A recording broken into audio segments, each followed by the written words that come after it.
आपण प्रश्नांकडे येऊया. बरेच प्रश्न माझ्याकडे आले, याचा मी शक्य तेवढा प्रयत्न करतो.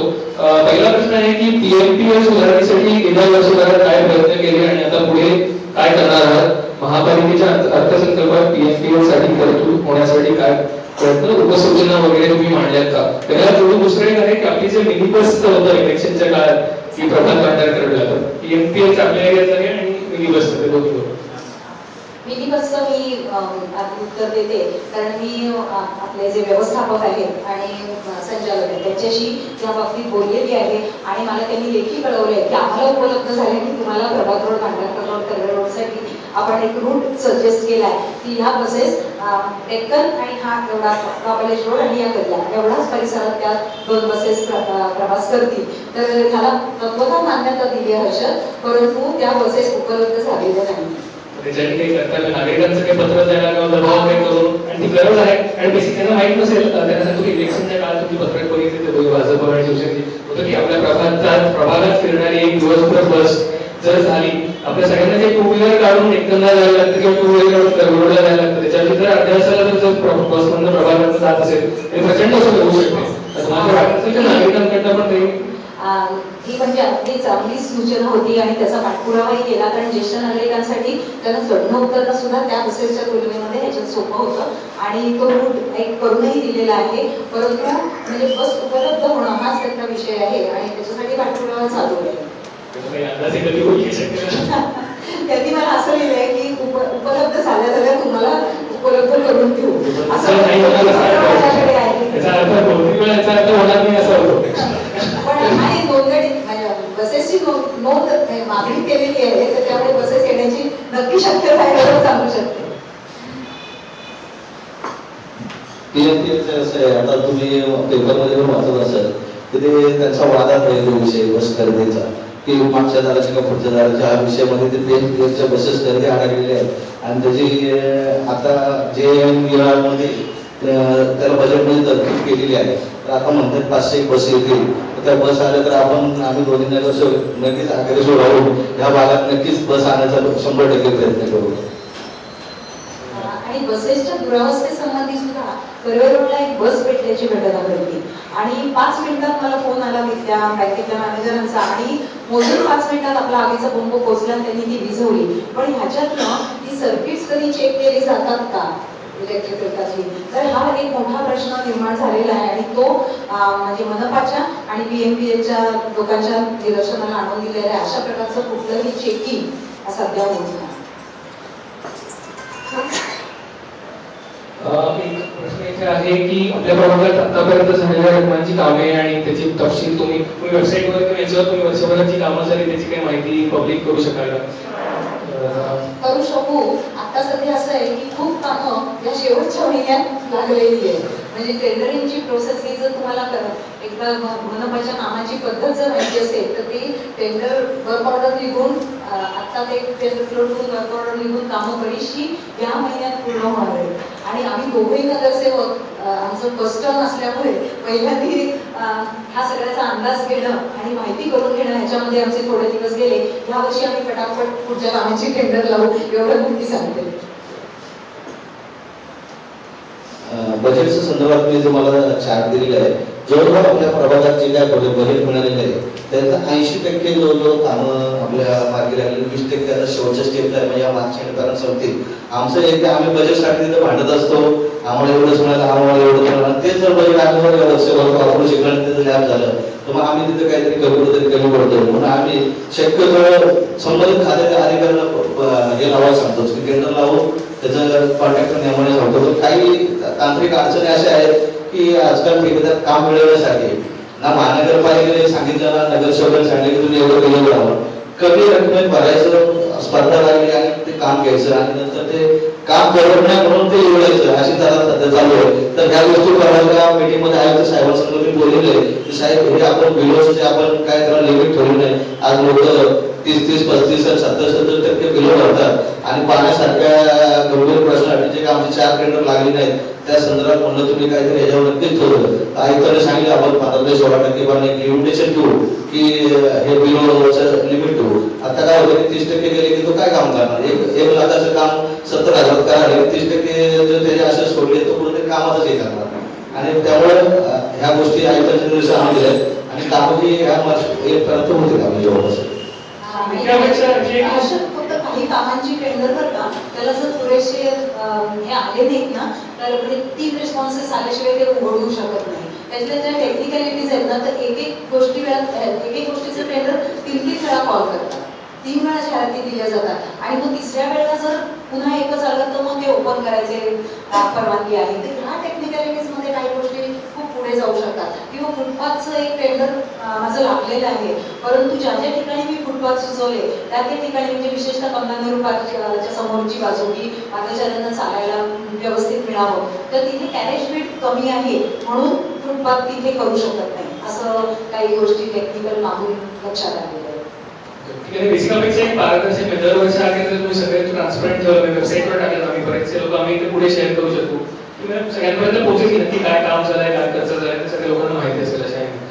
चितळेच्या पेटीबद्दल बरेच प्रश्न आले. चितळेच्या बसल्या अतिक्रमण भरपूर आहेत, आसपासची हॉटेल्स त्या पेटीमध्ये कचरा टाकतात असे पण काही प्रश्न आहेत आणि त्यामुळे तिथल्या अतिक्रमण आणि तिथल्या कचऱ्याची पेटी याच्यावरती चितळे प्रत्येक प्रश्नाला मी दोघांनी उत्तर द्यायचं असं नाहीये, मला जे वाटेल तो प्रश्न घ्यावा.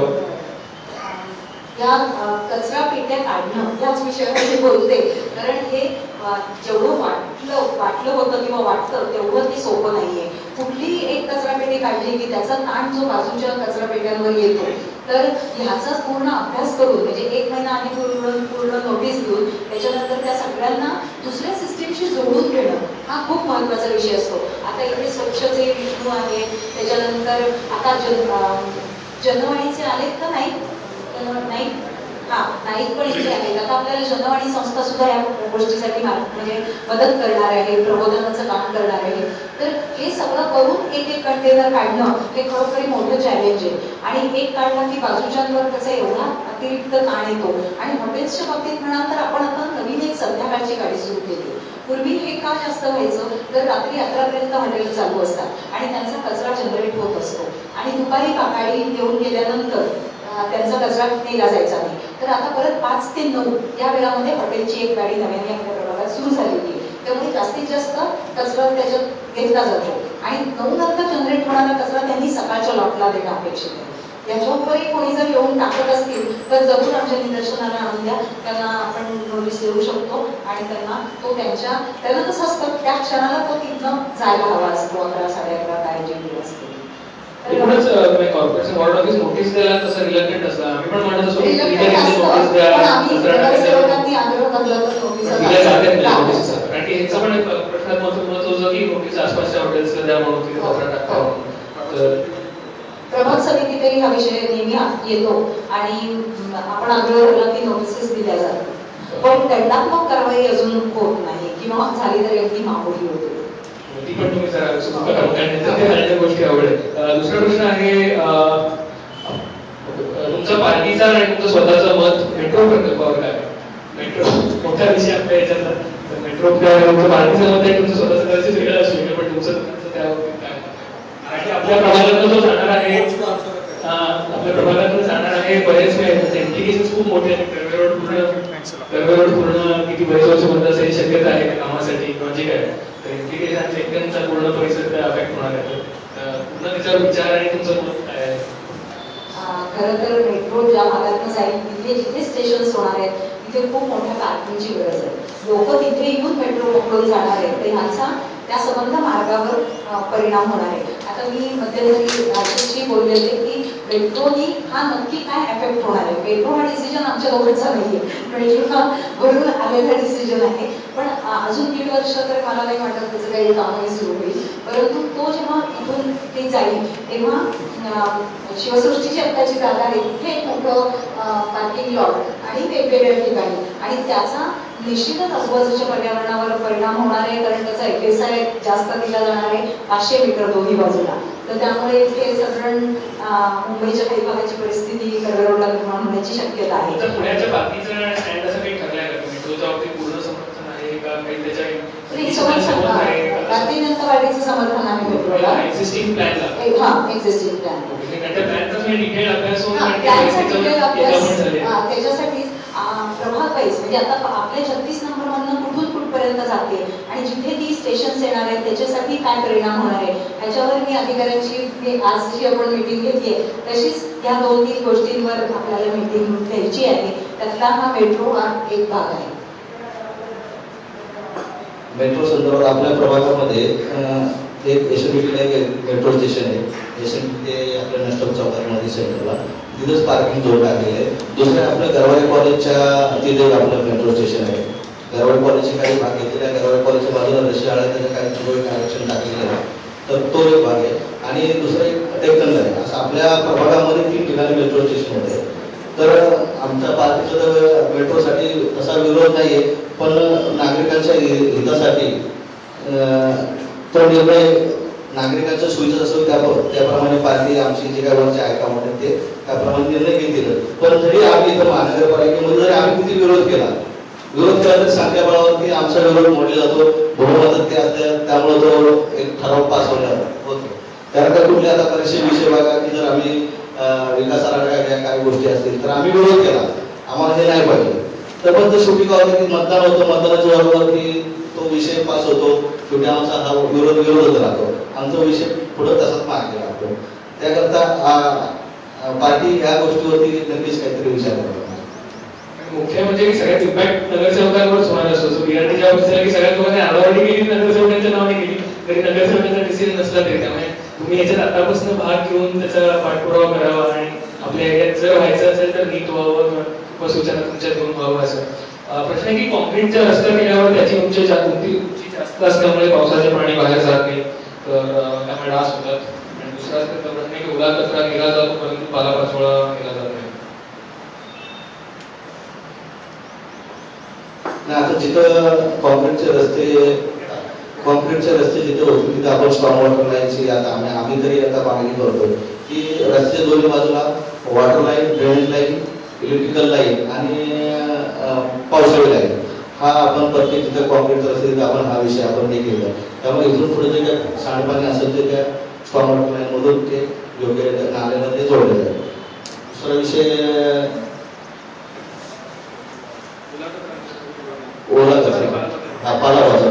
आता पालापाचोळा जे आहे तर आम्ही भविष्यात मी असं हे करतो की छोट्याशा गाड्या 2-3 आता संस्था काही मदत करतील, मी माझ्यापर्यंत प्रयत्न करेन आणि तो डायरेक्ट तो पालापाचोळा रॅम्पवर जाईल अशी व्यवस्था करू. कारण महानगरपालिकेकडे कुठलेही तुम्ही म्हटलं आम्ही किती बरोबर काय केलं तर ते बजेटची तरतूद त्याच्या टेक्निकली प्रॉब्लेम हे होण्यास खूप उशीर होतो. मग आम्ही काहीतरी स्वतःच पुढाकार घेऊन ते होईल तर होईल, पण मी या प्रभागामध्ये माझ्या वतीने जे काही करता येईल ते पालापाचोळा ते गाड्या लावून ते न्यायची व्यवस्था करा. कॉन्क्रीटच्या रस्त्यांबद्दल फक्त एक सांगते की कॉन्क्रीटचे रस्ते करताना साईडच्या 2 फुटाच्या ज्या साईड पट्ट्या असतात त्या साईड पट्ट्यांना अशा पद्धतीने इंटरलॉकिंग ब्लॉक्स बसवतात. उतार अशा पद्धतीने देतात की त्या रस्त्यावरचं नॅचरल जिथे उतार आहे तिथे सगळं पाणी वाहील म्हणून. तर अशी योजना केलेली असते. पण काही वेळेला काही ब्लॉक्स हे लो लेवलला असतात त्यामुळे त्याच्यावरचं पाणी आत जाण्याची शक्यता असते. तर त्या ठिकाणी हा प्रश्न निर्माण होतो आणि कॉन्क्रीटचे रस्ते करताना ऍक्च्युली ते पहिलं ठरवून काढून ते करणं अपेक्षित आहे. तर नागरिकांनी जरूर त्या ठिकाणी जागरूक राहावं जिथला रस्ता चालू असेल त्या ठिकाणी. कारण कॉन्ट्रॅक्टर असं ते धडकून काम करण्याचा प्रयत्न करतात त्यावेळेला जागरूक राहून हे करावं. आणि नागरिकांनी एका गोष्टीसाठी खूप सहकार्य करणं गरजेचं आहे. माझ्या इथे आता 2 कॉन्क्रीटचे रस्ते या वर्षामध्ये केले गेले. तर ते कॉन्क्रीट ओलं असताना त्या कॉन्ट्रॅक्टरनी बॅरिकेड लावलेले असताना 2 गाडीवाल्यांनी म्हणजे वेगवेगळ्या ठिकाणी तर ते बॅरिकेड बाजूला करून ओल्या कॉन्क्रीटवरनं गाडी नेली. तर आपल्याला जर एवढाही धीर नसेल तर आता त्या ठिकाणी परिस्थिती अशी आहे की रोज कोणाचा तरी पाय पडतो कारण तिथे त्या टायरनी खड्डा पडलेला. तर आपल्या नागरिकांची पण ही जबाबदारी आहे की कॉन्क्रीट ओलं असताना विना त्याच्यावरनं अशा प्रकारे वाहनं नेऊ नये. कारण 2 घटना माझ्या डोळ्यात देखत म्हणजे रात्री 11:30 तो ठेकेदाराचा माणूस माझ्याकडे आला आणि म्हणाला मॅडम आम्ही आता हे करून बॅरिकेड लावले होते तर त्या माणसाने त्याच्याबरोबरच्या माणसाला उठून ती बाजूला करायला लावलं आणि त्याच्यावरनं गाडी घेऊन गेली. तर अशा प्रकारे म्हणजे आम्हाला नागरिकांचे अनुभव काही वेळा अगदी खेदकारक येतात. ते कॉन्क्रीटच्या संदर्भात आम्हाला सांगतात. दुसरं पालापाचोळ्याच्या बाबतीत तुम्ही कॉम्पोस्टिंगचा पण विचार करायचा. त्यांनी कोणी प्रश्न दिला होता की कॉम्पोस्टिंग बद्दल बरीच माहिती तिकडे लावली आणि इथे बरीच मंडळी जे कॉम्पोस्टिंग एक्सपर्ट्स आहेत आणि त्यांनी खूप यशस्वी काम केलेलं आहे कॉम्पोस्टिंगच्या क्षेत्रात. पालापाचोळ्याचा प्रश्न बऱ्याच प्रमाणावर कमी होतो. नारळाच्या झावळ्या वगैरे राहतात तर त्याचा शॉक राहतो. बाकी सगळे गोष्टी कॉम्पोस्टिंग 2 प्रोजेक्ट सुरू झाली ना तर हे सगळे प्रश्न खूप कमी होतील असं मला विश्वास आहे. बिल्डिंग स्वतःच्या बिल्डिंग मध्ये किंवा बंगल्यात कंपोस्टिंग करणं हे एक त्यांनी प्रश्न दिला होता त्यांच्यासाठी. पुढचा प्रश्न आहे की कमलानेहरू पार्क आणि हिवाळीचा मेंटेनन्स खूप वाईट स्थितीत आहे, की त्याचा मेंटेनन्सचा कॉन्ट्रॅक्ट कोणाला दिला आहे आणि काय त्याच्यावर चाललंय कमलानेहरू पार्क आणि हिवाळीचा मेंटेनन्स. मी सांगते त्याच्याबद्दल. हिरवाईचं हे एक मनपाची अशी हे आहे की ज्या वेळेला कॉन्ट्रॅक्ट संपत असेल त्याच्या आधी खरं तर 3 महिने ही प्रोसिजर सुरू व्हायला पाहिजे की नवीन कॉन्ट्रॅक्ट करण्याची, पण हे कुठेही घडत नाही. आणि नंतर 6 महिने वर्ष म्हणजे गेल्या मे महिन्यात कमलानेहरू पार्कचं कॉन्ट्रॅक्ट संपलेलं आहे, अजूनही ते रिन्यू करण्यात आलेलं नाहीये, कोणालाही दिलेलं नाहीये. त्यामुळे एक पार्टी पण डिसइंटरेस्टेड आहे आणि ती जेमतेम फोलॉन करते. तर ह्याच्यामध्ये मी गेल्या वर्षी 10 लाखाचं बजेट त्याच्यावर टाकलं होतं. त्याच्यात काही ठरवल्या होत्या गोष्टी, आयत्या वेळेला भिंत पडली. भिंत बांधून घेणं खूप गरजेचं ठरलं म्हणून भिंतीचं काम केलेलं आहे. आता नव्याने काही बाक बसवण्याचं काम चालू आहे, कारंज्याची रंगरंगोटी आणि आतला परिसर सुधारण्याचे कामं आता सध्या कमलानेहरू पार्कमध्ये चालू आहे. आणि हिरवाईच्या बाबतीत नवीन सगळे तिकडे व्हाईट लिली लावलेले आहेत. शोभा पोपटकरांच्या मार्गदर्शनाखाली त्यातलं काम चालू आहे. आणि उजव्या बाजूचा आपण प्रभात रोडनी सुरू केलं की उजव्या बाजूचा परिसर आता खूपच चांगल्या पद्धतीचा झालाय. वॉटर स्प्रिंकलर्स बसवलेले आहेत, त्यामुळे पाण्याची व्यवस्था झाली आहे.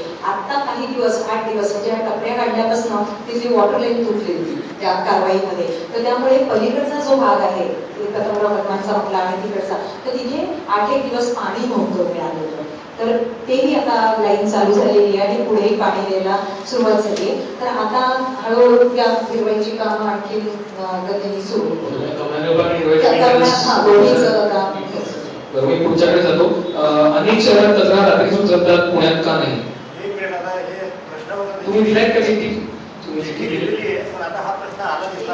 ओपन चर्चा नको, आपण एक प्रश्न करा. माझ्याकडे अजून 50 प्रश्नांची सगळ्यांना घेता येणार नाही, त्यामुळे डायरेक्ट तुमचा घेणं जरा तुम्ही शेवटी बोललो, पण शेवटी ते आहे तिकडे तुमच्या प्रश्नाचं तुम्हाला नक्की उत्तर मिळेल. अनेक शहरात कचरा रात्रीच उचलतात, पुण्यात का नाही? रात्री कचरा उचलण्याची सोय का नाही? गाड्या काय कचऱ्यांमध्ये येतात जे काय तुमची सूचना असेल तर ती आम्ही नक्की फॉरवर्ड करू, परंतु सध्या मात्र ती सोय नाहीये, एवढी वस्तुस्थिती आहे. आणखीन आहे की टेकडीवर प्रचंड कचरा असतो, तिकडे पाट्या लावता येतील का आणि त्याची स्वच्छता दर आठवड्याला किंवा असं करून टेकडीवर प्रचंड कचरा. दुसरे कोणते म्हणाले की टेकडीची कचरा कोणतीच करून टाकली असं टेकडीवर 2-3 लोकांचं असं म्हणणं.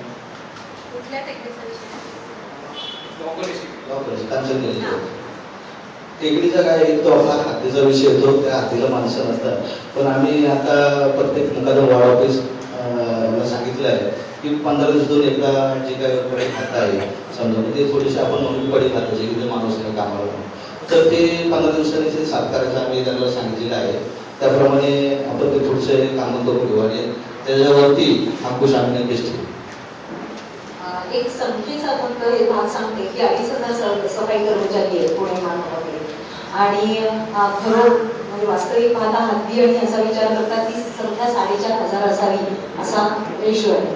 आणि उपस्थिती पण म्हणजे आता मी सतत उपस्थितीच्या बाबत जेव्हा सफाई कर्मचाऱ्यांच्या त्याला कारणं अनेक असतील, व्यसनाधीनता असेल, वेगवेगळ्या कारणांनी ऍबसेंटी असते, पण ही ऍबसेंटी साधारण 20% 30% जाते रोजची.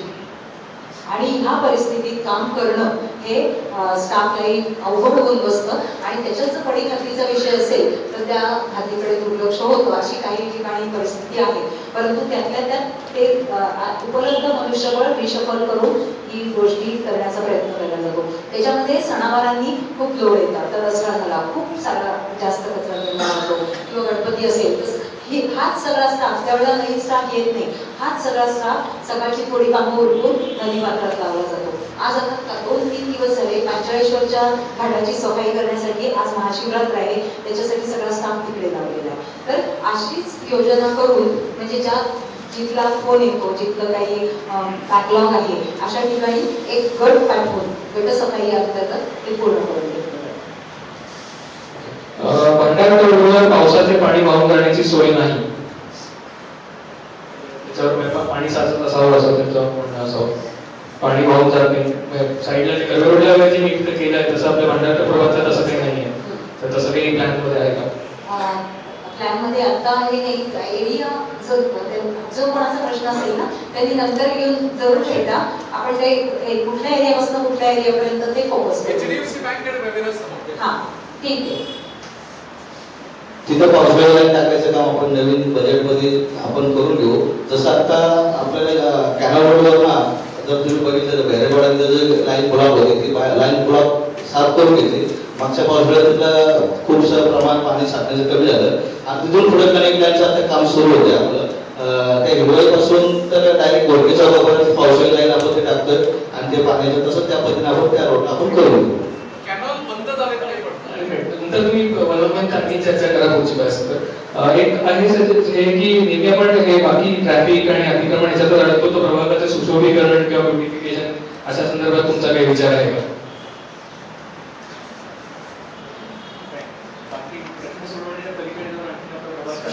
हा त्याच्या बाबतीत फक्त मी एक सांगू इच्छिते की आधी आपलं घर साफ करावं आणि मग सुशोभित करावं असा माझा हे आहे म्हणजे भूमिका आहे. तर त्याच्यासाठी मी एक अतिशय वेगळा विषय शोधून काढला तो म्हणजे रस्त्यावरचे आडवळ ठरणारे खांब. तर हे असे खांब मी एका एरियाचा सर्वे करून 155 खांबांची यादी केली. त्यानंतर मी त्या विभागाच्या लोकांना बोलवून घेतलं, MSCBच्या लोकांना, कारण हे पोल्स 4 प्रकारचे असतात. हे MSCBचे पोल्स असतात, हे टेलिफोन एक्सचेंजचे पोल्स असतात, हे PMCचे पोल्स असतात, स्ट्रीट लाईटचे, आणि काही हे व्हेंट्स आहेत म्हणजे जिथनं खालनं पावसाळी लाईन्स गेलेले आहेत त्याचे व्हेंट्स असतात. तर त्याला तर आपण हात लावू शकत नाही. परंतु या 3 प्रकाराचं काय आहे तर जे हे हा पोल आमचा नाही असं म्हणून साधारणपणे मोकळे होतात. तर ह्या तिघांबरोबर मी असं आम्ही चौघांनी ह्या सगळ्या ही सगळी नोंद करून घेतली होती. त्याची एक आम्ही व्हिजिट केली पूर्ण आणि प्रत्येकाचे पालकत्व कोणाकडे आहे हे खांबांचं शोधलं आणि त्याच्या पुन्हा त्या स्प्लिट करून 3 विभागांना दिलेले आहे. तर टेलिफोन्सचं काढण्याचं काम आता या सोमवारपासून होईल. होतं असं की हे सगळे खांब जे निरुपयोगी आहेत, ज्या ठिकाणी आपल्याकडे अंडरग्राऊंड केबल झालेले आहेत आणि ते खांब उभे आहेत, अशाच ठिकाणी नेसेसरीली पिशव्या टाकणं, कचरा गोळा करून ठेवणं अशी कामं होतात. काही पोल्स काढल्यानंतर माझ्या असं लक्षात आलं, मी त्यांना स्पेसिफिक सांगितलं होतं की जमिनीच्या खाली 6 इंच गॅस कटरनी पोल कापा. तर तो जमिनीच्या वर 6 इंच कापला गेला. म्हणजे एवढ्या पर्टिक्युलर सूचना देऊन सुद्धा आणि पुन्हा पुन्हा ती कामं मला करून घ्यायला लागली. तर असे साधारणपणे आपल्या प्रभागात 1,500 खांब आहेत हे मी आपल्याला सांगू इच्छिते. तर ह्याच्या मागे लागण्याचं काम मी सुरू केलेलं आहे. MSCBच्या लेवललाही ते सुरू आहे, कॉर्पोरेशनच्या लेवलला. पाट्या, नावांच्या पाट्या 3 एकाच नावाच्या, म्हणजे 10 वर्षापूर्वीची, 5 वर्षापूर्वीची, एक आत्ताची अशी. तर हे सगळं आधी आपण मला वाटतं स्वच्छता करून करायची आणि सुशोभन रस्त्यावरचा कचरा कॉर्पोरेशनचे कर्मचारी रस्त्यावर जायला योग्य आहे का? मला घरातला बागेचा कचरा आम्ही घरातच आणणार जाळला तर चालणार आहे का? कचरा जाळायला बंदी आहे. नाही, सगळ्या कॉर्पोरेशनचे लोक जाळतात असं त्यांचं म्हणणं आहे. म्हणजे कॉर्पोरेशनचे तुम्ही कर्मचारी जाळतात. तुमच्या निदर्शनाला आणि फोन करा. थोडक्यात तुम्ही तक्रार द्या जिथे कुठे तुम्ही असं पाहताय. भांडारकर रस्ता गल्ली काळेपंचच्या इथे राडारोडा MSCB बॉक्स वर गॅस स्टेशन आहे तिथे राडारोडा आहे आणि हे जे सगळे बारीक प्रॉब्लेम्स आहेत त्यांना सुद्धा तुम्ही आम्हाला द्या, कारण हे मागे लावता येतील. हे राडारोडा उचलणं ह्या किरकोळ गोष्टी आहेत. फक्त मला नेहमी असा प्रश्न पडतो की आपल्या डोळ्यांना जे दिसतं ते मनपा कर्मचाऱ्यांना का दिसत नाही. तर ते त्यांना दिसत नाही, ते ऑन पेपर द्यायला लागतं आणि मगच ते उचललं जातं. हा अनुभव आहे, परंतु लिहून लेखी दिल्यानंतर ते उचललं जातं असा अनुभव. दुसरं आहे की आपल्या प्रभागातली सेफ्टी ओव्हरऑल सुधारण्यासाठी काही आहे का? म्हणजे चंदनचे झाडं तोडले जात आहेत, KNB मध्ये दाखवले असतात वगैरे असे मुद्दे नोट केले आणि परवाचं ते कुत्र्याचा पण इन्सिडेंट झाला. ओव्हरऑल सेफ्टीसाठी तुमच्या डेक्कन पोलीसची काही कोऑर्डिनेशन आहे का की आपल्या प्रभागातल्या सुरक्षेसाठी? ह्याच्याबद्दल मी एक सांगते की पोलिसांशी सतत आमचा संपर्क असतो आणि तुम्हाला सगळ्यांना निमंत्रण पण देते. 16 तारखेला येत्या शनिवारी संध्याकाळी 6 ते 8 या वेळात भारती निवास सोसायटीच्या हॉलमध्ये ज्येष्ठ नागरिकांची सुरक्षितता आणि उपाय या विषयावर एक आपला चर्चासत्र आहे. त्याच्यासाठी उपायुक्त मकरंद रानडे येणार आहेत. त्याच्यानंतर कोथरूड पोलीस स्टेशनचे सिनियर इन्स्पेक्टर विधाते साहेब, इथले डेक्कनचे जोशी साहेब आणि ACP दवंगे साहेब हे चौघही उपस्थित असणार आहेत. तर तुम्ही अवश्य या आणि ह्या प्रश्नांकडे आपण बोलू. त्याच्यात 16 तारखेला शनिवारी, येत्या शनिवारी म्हणजे आता येतो तो संध्याकाळी 6 वाजता. आणि विशेषतः आपल्या भागात हा कार्यक्रम ठेवण्याचा माझा उद्देश असा आहे की एकटे नाहीतर 2 जण असे राहतात आणि पोलिसांनी असं सहकार्याची तयारी दाखवली आहे की जिथे जिथे असे कोणी एकटं राहत असेल विशेषतः, तर त्यांना जर अशी असुरक्षितता वाटत असेल तर तिथे जाऊन लोक असतं. आणि त्यांनी तर ज्या व्यक्ती सुचवल्या होत्या तिथे त्यांनी दाराच्या बाहेर एक हे लावलंय पॅड आणि त्याच्यावर पोलीस रस्त्याला येऊन गेल्याची सही पण करून जातो. तर अशी पण सुविधा आपण उपलब्ध करून देऊ शकतो काही ठिकाणी जिथे असुरक्षित लोकांना वाटतं तिथे. आणि हे विशेषतः ज्येष्ठ नागरिकांसाठी कार्यक्रम आहे, पण आपण अवश्य या, कारण हे 4 अधिकारी त्या दिवशी उपस्थित असणार. बोलता येईल का आता? सामाजिक विद्रुपीकरण प्रतिबंध कसा काढला आहे, तर तरी सुद्धा सगळ्या प्रकारचे पोस्टर लावून आपलं शहर घाणटा करण्यात येते.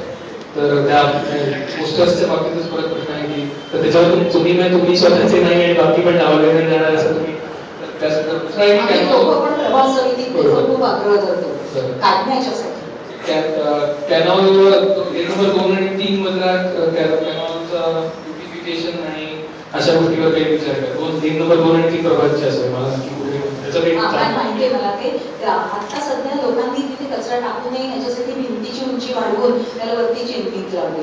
परंतु आपल्या इथे असे महाग भाग असतात की त्या पिशवीला गाठ मारून ती किती उंच उडतीये असं पाहण्याची त्यांचे कौशल्य असतं आणि त्याच्यावरनंही कचरा येतो. पण तो आता पुढच्या महिन्यापासून सगळी आपली प्री मान्सून कामं सुरू होत आहेत 15 एप्रिलपासून. तर आता त्याचं नियोजन चालू आहे. तर परवाच चंदन गाडगीळ पण इथे उपस्थित आहेत. त्यांच्या बंगल्यामध्ये आम्ही एक मीटिंग घेतली होती परिसरातल्या सगळ्या नागरिकांची आणि फक्त कॅनॉल रिलेटेड इश्यूज.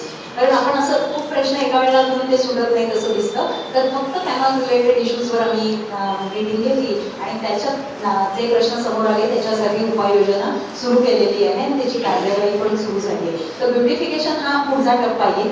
आता तिथे कचरा टाकायला प्रतिबंध करूया आपण आणि पडणार नाही. तर इतक्या विकृत गोष्टी मला दिसतात म्हणजे रस्त्यावर जात असताना. आता इकडेच कॉलनीमध्ये प्रभाग दिला की रस्ता झाडून झालेला आहे सकाळी आणि अंगणातलं गवत काढलं त्या बाईकनी काम करणाऱ्या आणि एवढा असा गठ्ठा एकदम रस्त्यावर आला आणि मी स्कूटरवरच जात होते, माझ्या समोरच तो पडला, त्यामुळे मी थांबले.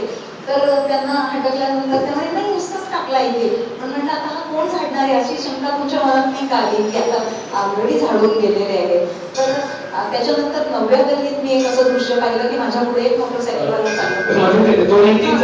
एक नागरिकांना फक्त एक रिक्वेस्ट आहे की म्हणजे असं तुम्हालाही कुठे आढळलं ना तर जरूर सांगा.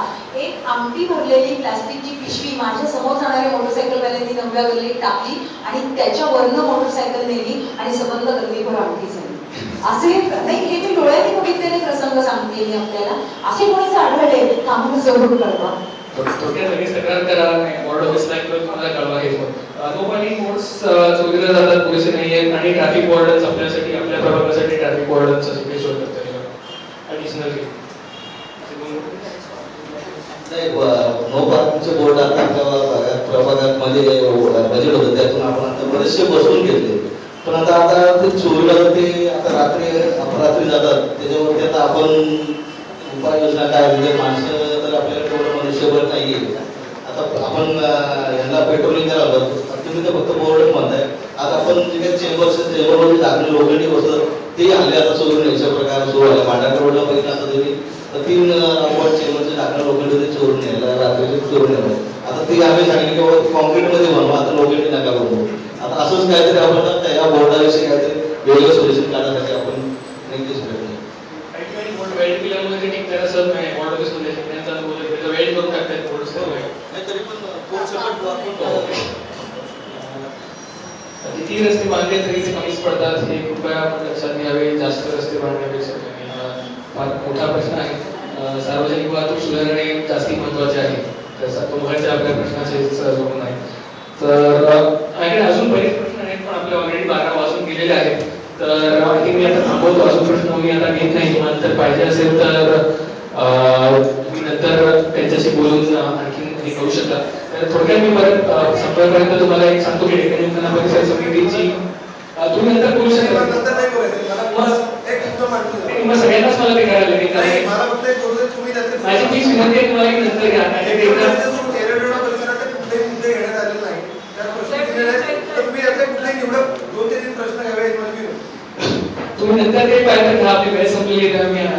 पुढे देत नाही बरं मग गैरसमज तसं झालं असेल काही क्लिअरली व्यक्त करतो पुढच्या कार्यक्रमाला आपण कधी तसं जास्ती त्यात सुद्धा सेक्शन वाईज आपण प्रश्न घेऊया तर परत मी आपल्या दोन्ही रंग साहेबांचा आणि अशोकच्या संचालकांचा धन्यवाद मानतो आणि आपण सगळ्यांचे इथे आल्याबद्दल धन्यवाद मानतो आणि परत थोडक्यात की टेक्निकल निकाल परिषद समितीचा मी फेसबुक आहे वेबसाईट पण आहे dgpsPune.com आणि फेसबुकवर dgps पुणे असाच ग्रुप आहे तर चालेल आणि ह्या सगळ्याची इथे ज्या आल्या त्या सगळ्याची सर्व काढून आम्ही दोन्ही नगरसेवकांना देतो त्यामुळे तुम्ही अशी खात्री बाळगा की तुमचे प्रश्न त्यांच्यापर्यंत पोहोचतात त्यामुळे जरी आता एवढा प्रश्न आहेत तर मी काही 10-20 घेऊ शकलोय तर बाकी सगळे प्रश्न त्यांना नक्की पोहोचवले जातील त्यामुळे प्रश्नांची उत्तर तुम्हाला त्यांच्याकडनं मिळतील परत धन्यवाद तुम्ही सगळे आलात आणि परत तुमच्या वेळी तुमच्या अपडेटेड राहा तुम्हाला मी कळवतो काय तरी फेसबुक नसलं तर ईमेलच्या तुम्हाला कळू शकतील धन्यवाद